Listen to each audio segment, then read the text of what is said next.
Oke, baik. Assalamualaikum warahmatullahi wabarakatuh. Shalom Om Swastiastu, salam kebajikan untuk kita semuanya. Perkenalkan, nama saya Diki Perbowinata. Di sini saya akan menjelaskan atau mempresentasikan cara menganalisis data menggunakan SPSS, dan juga nanti saya akan melanjutkan dengan cara bagaimana untuk membuat jurnal terkait pembuatan dimensi indikator, terus juga pencarian teori, kemudian juga cara publikasi jurnal. Oke, karena waktunya singkat di sini, yuk kita langsung mulai aja untuk pembahasan yang pertama. Oke, baik. Assalamualaikum. Oke, untuk soal pertama di sini kita akan membahas mengenai Grand Theory, Middle Range Theory, dan Apple Theory. Secara singkat, untuk Grand Theory sendiri ini merupakan teori yang menjelaskan secara keseluruhan ya, atau secara umum paling general menjelaskan ilmu atau rumpun dari ilmu tertentu. Sedangkan untuk Middle Range Theory ini teori yang menjelaskan hubungan untuk proposisi-proposisi, dan yang Apple Theory itu teori untuk menjelaskan hubungan konsep-konsep. Jadi yang paling general sampai mengkerucut itu merupakan teori dari Grand Theory, terus yang di tengahnya itu Middle Range Theory, dan yang terakhir itu Apple Theory. Nah, untuk teori-teori ini biasanya digunakan sebagai landasan teoritis untuk penelitian. Dan contohnya di sini kita bisa ambil contoh. Ini sumbernya dari Binus yang saya pakai, yang saya gunakan. Untuk ground teorinya, contohnya misalnya teori marketing atau teori pemasaran. Dan untuk middle teorinya itu di sini yang lebih mengerucut lagi dari marketing itu tentang perilaku konsumen atau consumer behavior. Dan yang terakhir untuk Apple teorinya atau teori pelaksanaannya untuk apa namanya, ya secara aplikasinya itu misalnya ada product knowledge, terus ada electronic worm ya, word of mouth, dan yang ketiga ada consumer confusion, dan yang terakhir ada purchase intention atau apa namanya, ketertarikan untuk membeli gitu. Nah, untuk pencarian dari ketiga sumber ini atau tiga teori ini itu banyak sekali caranya, apalagi di era digital pada saat ini teman-teman bisa mencari melalui Google Scholar, terus secara Google pun pasti ada juga, atau teman-teman bisa menggunakan bantuan aplikasi, yaitu bisa Publish or Perish ataupun AI yang beredar di Google gitu ya. Dan yang pastinya teman-teman harus menentukan terlebih dahulu apa penelitian yang teman-teman ingin teliti gitu ya, dari grand teorinya, terus middle teorinya, dan juga Apple teorinya. Nah, setelah itu teman-teman baru bisa menentukan teorinya siapa yang teman-teman mau gunakan di grand teori, middle teori, ataupun di Apple teori, seperti itu. Bahas terkait definisi, dimensi, dan juga indikator. Nah, ketiga hal ini merupakan langkah penting yang harus dilakukan pada saat penelitian kuantitatif. Nah, ketiga hal ini itu akan sangat membantu peneliti pada saat kita mengumpulkan data dan juga kita mencari kevalidan dari sebuah data. Nah, langkah-langkah penentuan definisi dan dimensi indikator tersebut itu yang pertama kita harus memahami konsep yang akan diukur. Kemudian yang kedua kita harus membagikan konsep yang menjadi dimensi. Yang ketiga kita menentukan definisi dari dimensi. Yang keempat kita menentukan indikator. Yang kelima kita memvalidasi definisi, dimensi, dan juga indikator. Nah, di sini saya sudah mengambil beberapa contoh dari variabel, dimensi, dan juga indikator ya. Untuk variabelnya sendiri di sini saya menggunakan persepsi harga. Teorinya dari Kotler, definisinya itu ada di sini tapi tidak dicantumkan. Kemudian untuk promosi, teori dari Adi Saputro, dan keputusan pembelian itu dari Kotler juga ya. Dan di sini ada dimensi dari persepsi harga teori Kotler. Yang pertama ada harga referensi, asumsi harga dan kualitas, dan juga akhiran harga. Nah, indikatornya ini yang pertama keterjangkauan harga, yang kedua adanya persaingan harga terhadap produk sejenis, yang ketiga asumsi harga konsumen, yang keempat harga sebagai indikator kualitas, yang kelima harga ganjil yang ditetapkan, yang terakhir periode harga yang ditetapkan. Nah, dari indikator-indikator ini baru kita bisa tuangkan menjadi bentuk pertanyaan nanti di dalam kuesioner. Misalnya nanti keterjangkauan harga, misalnya apakah produk ini sesuai dengan budget sekian gitu ya. Jadi itu nanti dari indikator-indikator ini dapat digunakan untuk mengukur variabel dari persepsi harga. Begitu juga pada variabel selanjutnya di promosi dan juga keputusan pembelian. bahas terkait definisi, dimensi, dan juga indikator. Nah, ketiga hal ini. Oke, baik. Untuk pertanyaan ketiga, kita akan membahas terkait kuesioner yang merupakan instrumen penelitian terdiri dari serangkaian pertanyaan atau pernyataan yang diajukan kepada responden untuk memperoleh informasi tentang suatu topik tertentu. Nah, kuesioner biasanya digunakan dengan berbagai tujuan penelitian seperti survei, evaluasi, dan juga penelitian sosial. Nah, dalam menyusun beberapa kuesioner tersebut terdapat beberapa hal yang harus diperhatikan. Yang pertama, kita harus menentukan tujuan. Terus kita harus tes kuesioner kita juga. Kemudian yang ketiga, kita harus membuat kisi-kisi kuesioner. Yang keempat, kita harus tahapannya kita membuat kuesioner, dan terakhir kita harus mengidentifikasi variabel yang diukur. Nah, di sini saya udah menyiapkan beberapa contoh dari kuesioner yang saya dapatkan dari internet. Dan yang pertama, sebelum kita membuat kuesioner, kita harus memperhatikan beberapa hal penting sebelum kita menyiapkan atau membuat kuesioner. Nah, untuk kuesioner yang baik itu yang pertama kita harus membuat dengan jelas dan ringkas. Pertanyaan yang kita ajukan ini harus mudah dipahami oleh responden. Yang kedua, relevan dengan tujuan penelitian, dan pertanyaan harus berkaitan dengan variabel-variabel yang kita ukur. Yang ketiga, objektif, dan pertanyaan dirancang untuk menghindari bias. Nah, ketiga hal ini penting dan harus dilakukan pada saat kita menyusun kuesioner. Dan tadi di pertanyaan sebelumnya itu ada korelasinya. Jadi pertanyaan-pertanyaan yang kita buat ini harus sesuai dengan indikator dan juga dimensi juga dengan variabel yang diukur.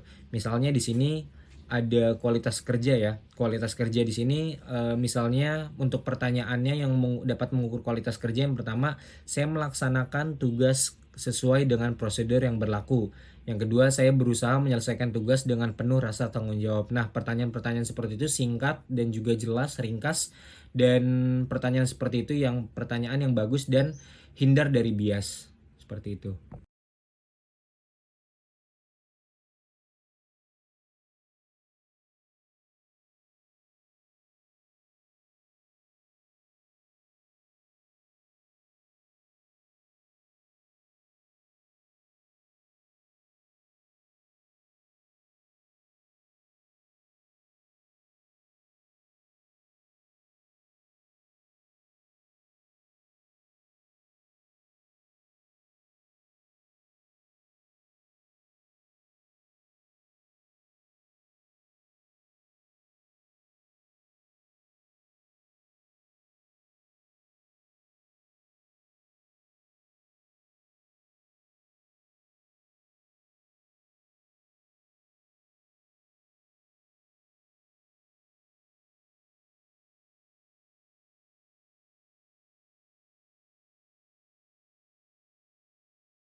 Oke baik, jadi untuk, interpretasi dari hasil output SPSS ini yang pertama, ini ada hasil statistiknya dan seluruh responden yang, kita pakai itu kita gunakan itu semuanya valid dan di sini ada variabel usia, terus ada jenis kelamin, tempat tinggal, pekerjaan, dan penghasilan. Di sini teman-teman nanti bisa digunakan itu frekuensi dan juga persentasenya aja. Kemudian deskriptif statistik berdasarkan jawaban responden di sini ada nilai minimum, maksimum, sum, min, dan standar deviasi. Yang bisa digunakan di sini ada nilai minimal, maksimal, terus ada nilai rata-ratanya dan juga totalnya ya di sum. Kemudian untuk uji validitas sendiri di sini kita bisa membandingkan nilai R table dan nilai R hitung dengan di sini kita bisa melihat dari percent correlation. Untuk nilai R table-nya sendiri itu untuk di angka 117 itu kita harus mengurangi 2, DF-nya itu minus 2, 115 artinya.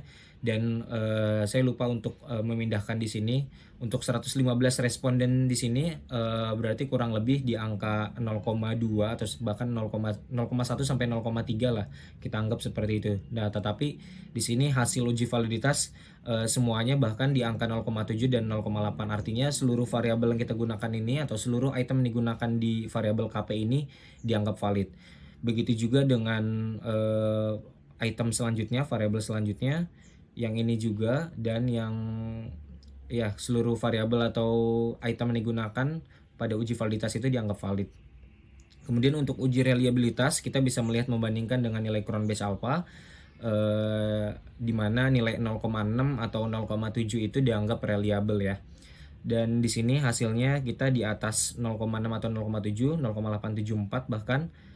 Dan variabel selanjutnya juga, dan yang variabel ketiga juga 909, yang terakhir juga 878. Artinya seluruh variabel yang kita gunakan itu reliable atau konsisten. Dan yang terakhir di sini adalah analisis regresi sederhana. Kita bisa melihat dengan tabel ANOVA untuk uji model secara keseluruhan. Nilainya 0,00 yang artinya di bawah 0,005, artinya model secara keseluruhan cita rasa, KP, dan juga persepsi harga itu berpengaruh terhadap MBU. Kemudian untuk secara parsial kita bisa melihat di tabel koefisien di sini ketiga variabel ini nilai signifikasi juga di bawah 0,05, artinya seluruh variabel yang kita gunakan ini secara parsial atau masing-masing berpengaruh terhadap minat beli ulang. Dan yang terakhir di sini koefisien determinasi uji pengaruhnya kita bisa melihat pada tabel adjust R square yang hasilnya 58,4. Artinya pengaruh dari tiga variabel CS, cita rasa, KP kualitas pelayanan, dan juga PH persepsi harga berpengaruh sebesar 58,4% terhadap minat beli ulang. Adapun 41,6% lainnya dipengaruhi oleh faktor-faktor lain. Itu tadi presentasi singkat dari hasil output SPSS ini. Terima kasih. Oke baik, jadi untuk interpretasi dari hasil output SPSS ini yang pertama ini. Oke baik, untuk pertanyaan selanjutnya yang keenam ya adalah guideline untuk menyusun latar belakang. Di sini saya menggunakan teori dari Masyali pada bukunya di metode penelitian kuantitatif. Yang pertama, pada saat menyusun latar belakang, kita harus menguraikan persoalan atau permasalahan umum yang akan diteliti. Yang kedua, kita harus menunjukkan data terkait dengan masalah yang akan dibahas. Yang ketiga, kita harus menguraikan kemungkinan penyebab dari masalah yang tadi dibahas di poin 1 dan juga poin kedua. Kemudian yang keempat, kita harus menguraikan apa yang akan terjadi jika kondisi sekarang itu tetap dibiarkan terjadi gitu ya. Kemudian yang kelima, kita harus menguraikan pendekatan ilmu apa yang kita gunakan. Yang keenam, kita harus menguraikan batasan umum yang akan diteliti.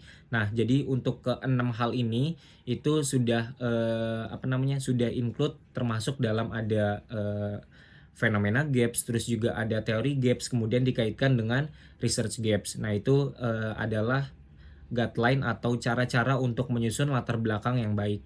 Seperti itu.